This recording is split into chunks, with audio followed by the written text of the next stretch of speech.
guys, good evening. Iinom tayo ngayon ng sampalukan, herbal daw. Sobrang pait daw nito. Panggamot daw sa UTI. Tapos try natin. Kasi ako may karamdaman, may ubo, may sipon, tapos mahirap akong huminga.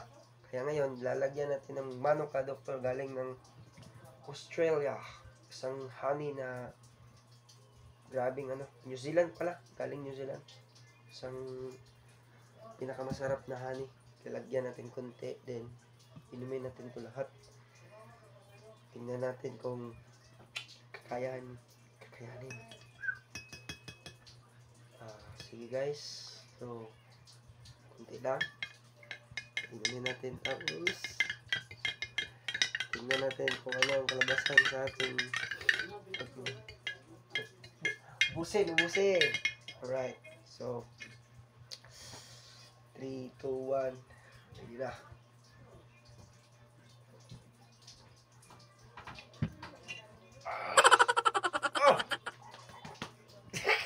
Ma! Sama ni? Ma, kabaloy ako. Kinsa si Oh! Oh! Somebody! Oh! He needs some milk! Guys, sobrang pait. heart. Alam nyo, yung ampalaya, mapait yun, pero masarap kainin. Tapos yung din, yung mga ibang gamot, mapait din, pero iba talaga yung pait nito. Maunsa man kapait man yung uy, upload. So guys, ayun guys, pasensya na, nagbibisaya ako kasi nandito ako sa Davao. I-video ko lang kasi try natin ba, kasi ito daw yung na-discover na bagong gamot. Totoo naman kasi may sumubok na. Tapos ginawa nilang ganito, pinakuluan ng tubig, tapos nilagyan ng dahon ng sampalukan, ganun. Parang hindi ko alam kung anong tawag nun sa English. Tapos sobrang pait guys, hindi ko talaga kaya ubusin, pero try natin ubusin to kasi gamot to. So guys, ayun guys, continue lang sa pagpapanood kasi ubusin ko talaga to.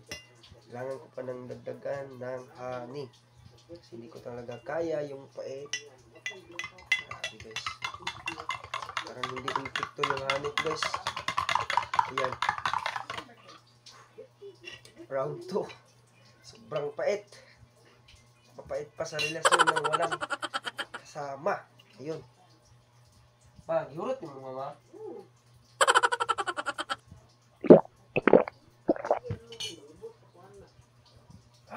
Mura kong kasukaon. Nasusuka ko guys. Ito guys, konti na lang susuka na tayo. Grabe. Siguro guys, yung benefits nito hindi lang sa UTI. Parang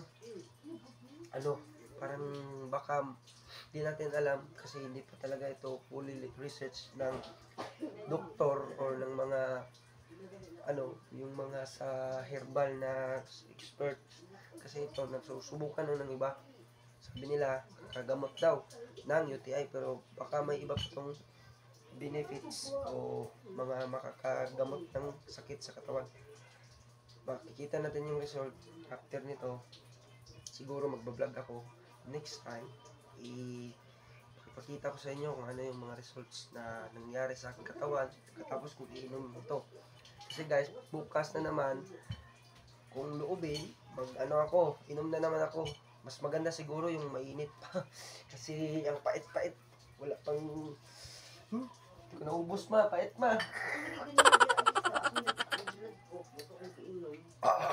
So guys, tapusin ko na yung video kasi mamaya ko na busin to. Alright. Thank you. Goodbye.